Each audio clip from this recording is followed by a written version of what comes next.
Welcome back and thanks for staying with us. This morning we have the distinct honor of hosting Her Royal Highness Princess Olayemi Surah Animashun, the visionary chairman of the Ekpe local government area of Lagos State with a proven track record of transformative leadership.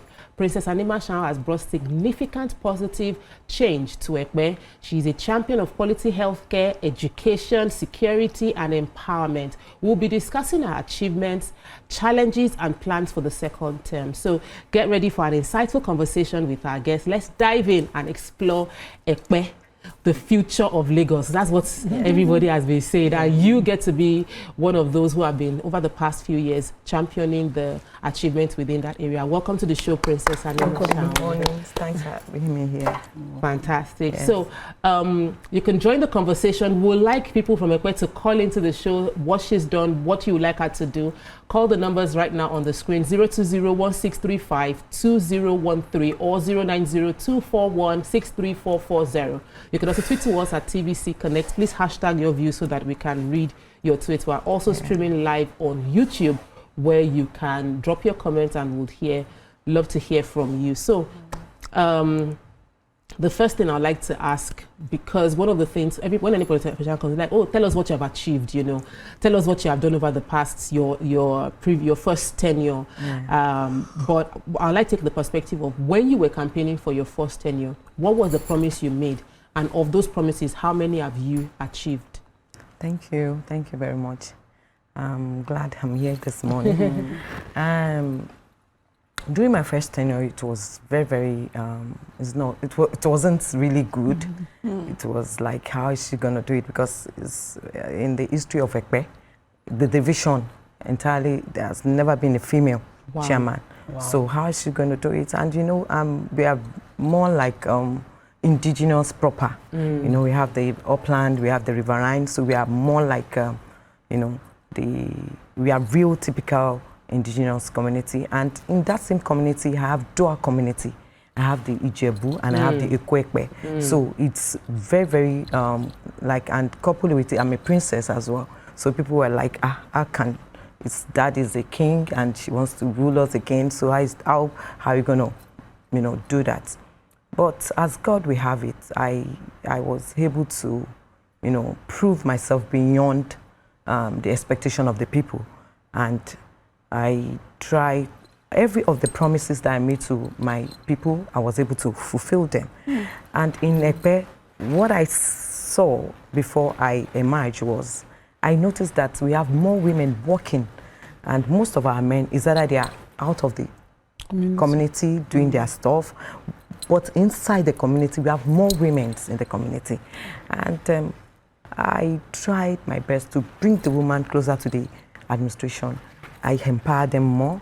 I have them in different categories. We have the aged and the young ones. So I try to look at how, and you know, first I change their orientations and their mentality.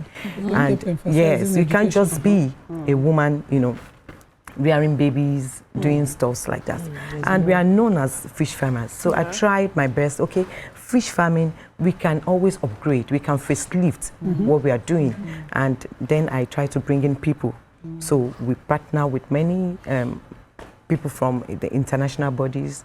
You know, that's enabled them to, you know, be more advanced in their fish farming and all. So now we have, because initially some people believe our fish is very special, and the fish in Ekpe, it's rare, and it's not easy to breed.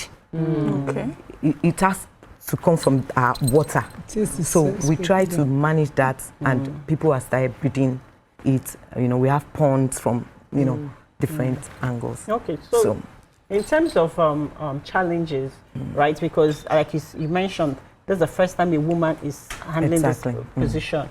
So in terms of challenges, what kind of challenges have you faced, and how have you, you know, tried to negotiate or to overcome them? And then secondly, in terms of mentoring, knowing that men have over the years occupied this position, and as a woman that's been on this seat, how have you mentored other women to be able to be in the place for there to be continuity and opportunities for other women? Exactly, like I said, the first thing I did was I bring women closer to the administration. And if you look at, even in my in the secretariat now. You have more women as in the management level, and in the history of Ekpe, we don't have female councillors, but now we have female councillors. In the the ESCO members, we don't have. Now we have about 4 female in the last this ending tenure. So I try to bring women into politics and let them know not just to be going about singing, dancing, and all. There are more things that you can do.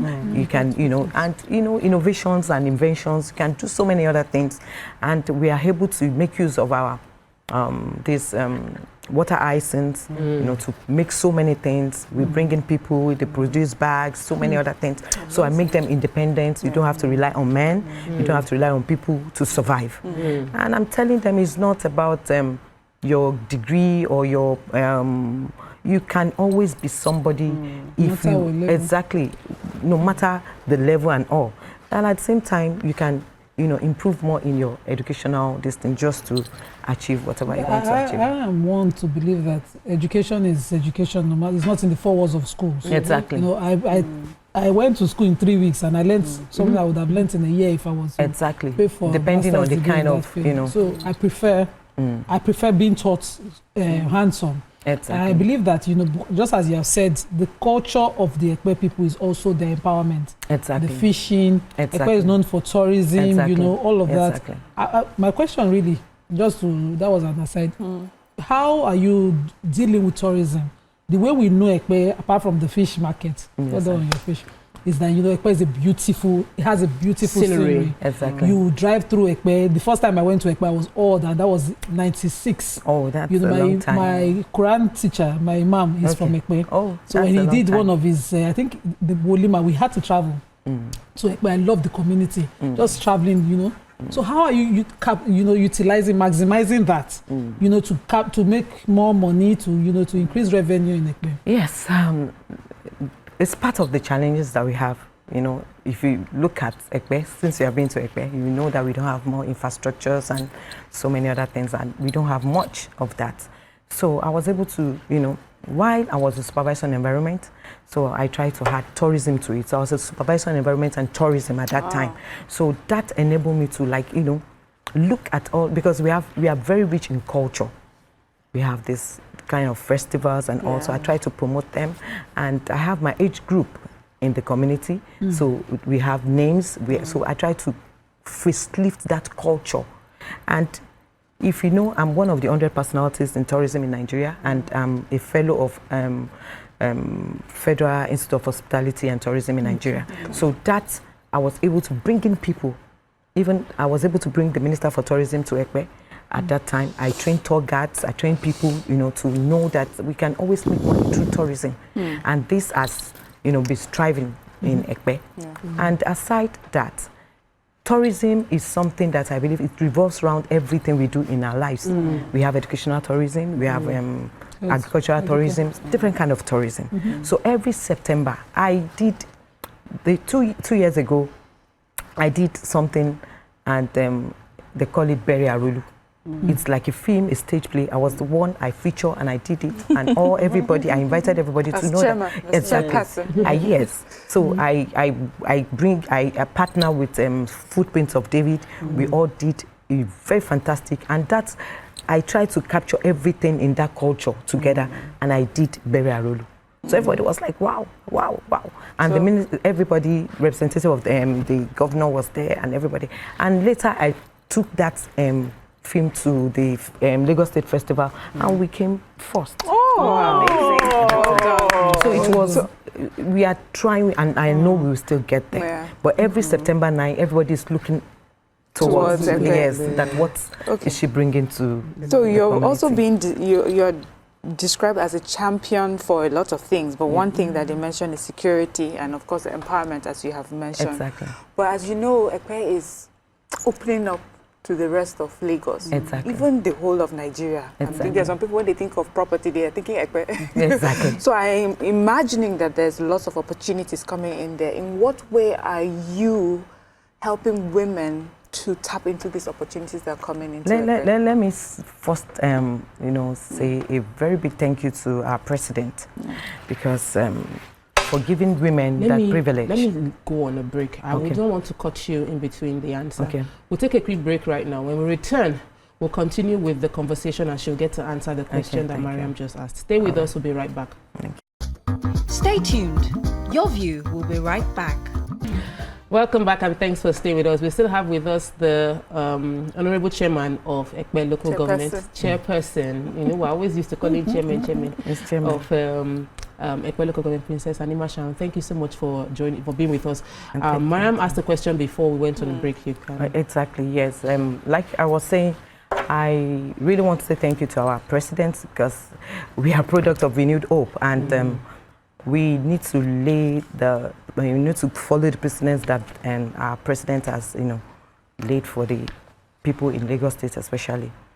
Like I said earlier, that in terms of infrastructure, I'm not talking about rules or structures or whatever. I'm talking about we don't have more companies or people to come and invest in our community. So that's, we don't have enough IGR. So, but in terms of good roads and so many other things, I think Ekpe has advanced. We have more good roads, infrastructures, and so many other things.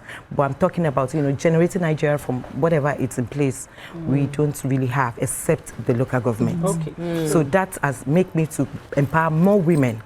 And we have assets in our local governments, and we open up for partnership and so many other things for people to come to Ekpe. And that's why we lay emphasis and we improve more in our security agencies. We have local securities, we put them together, we work with the Lagos State, we work with the CP. So we have the tactical team, they work with the Ibile community. We have many other local securities that were trained. Yes, so they were well trained, and they work with. There were reports of kidnapping taking place within Ekpe. Yes, that's it's maybe my LCD, and we are really improving. The tactical team are already on ground in Ekpe, looking around for where and other porous areas. So you're happy with the work the police is doing? Oh, they're really trying their best. They are really trying their best, and we are working together with the police. So Ekpe is very secure, and the ambience and everything is very, very good. Okay, it's one thing to be secured, but it's another thing that when you're calling in investors or partners, to make sure that the Omoniles or the locals don't are not a threat to the investors that are coming in terms of. Yes, I'll give Mr. Governor kudos to that, because that has really, really changed, and the House of Assembly too has make sure that anybody that turns out to be Omonile and starts causing unnecessary distance will be brought to book. So that's. Let me take this call because I have we'll talk about the real estate challenges because I do real estate today, and I have stories, good and bad. Let's take this call. Welcome to the show. Good morning. Hello, good morning. Good morning. Yeah, my name is Kenito Koka. Okay. Yeah. My name I'm is calling from Ekpe. Okay. The woman there, she's a wonderful person. She's one of us at Ekpe Divisional Women Association, which I'm part of. She's so big in women empowerment. She loves them, women of Ekpe so much. She gives gifts and everything.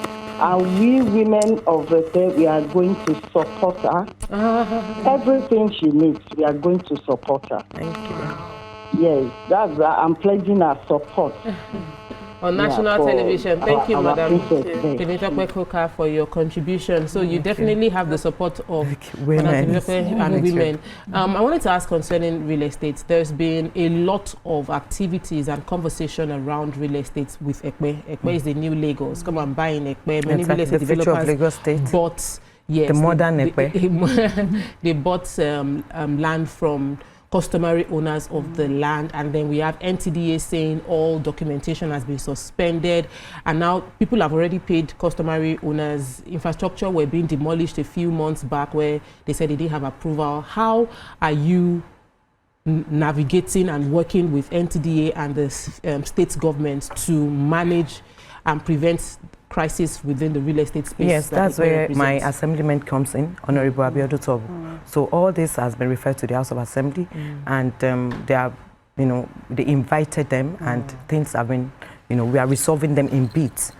Different stories were on Tabled, ground. yeah. Yes, exactly. So we try to manage it, and since in the last 1 or 2 years, there's no crisis of fighting or anything. It's either we take them to the House of Assembly or we go back to the round table to sort it out. So that's what we are doing now. So elections, we have elections coming up. I just wanted to commend her simplicity because I walked past her this morning. I didn't know she was our guest. The reason is because she did not have 6 PA. 6 PA, cameramen, secure protocol. Nobody doing her media, so her simplicity is really inspiring. Thank you. And do your work and let your work will speak for you. Exactly. Okay, so elections is supposed to be on the 12th. Yes, on the 12th, and so you're going again for second term, and you're contesting. I'd like you to leave us with the final words to those that are going to be voting in Ekpe local government. I want to appreciate them because before I was given the ticket, it wasn't easy. It shows the kind of love they have for me, and I want to appreciate the people of Ekpe, and I want them to come out. It's not even about winning. I need the figure. The numbers should show. People should come out and be participating. Exactly, that's what we need. And at the same time, I want them to know that I still have a whole lot, to give to my people. And all this criticism and all, and is welcome, but I can assure them that I'll work on every other thing that they believe they want me to do. I'll work on it. I love the final sentence that the criticisms are welcomed and you would implement it. I'm partial. Once I see women in leadership, I believe they should get every support necessary, and we're proud. A caller had already indicated how proud they are in Ekpe of what you're doing, and we're looking forward to the Saturday election. Get involved. It's not just about tweeting and complaining. Local government election is this Saturday. We all have a responsibility for those of us that live in Lagos to step out and vote. All right, that's what we can take on this segment. We'll take a quick break. Good luck. When we return, we'll continue with the show. Stay with us. We'll be right back.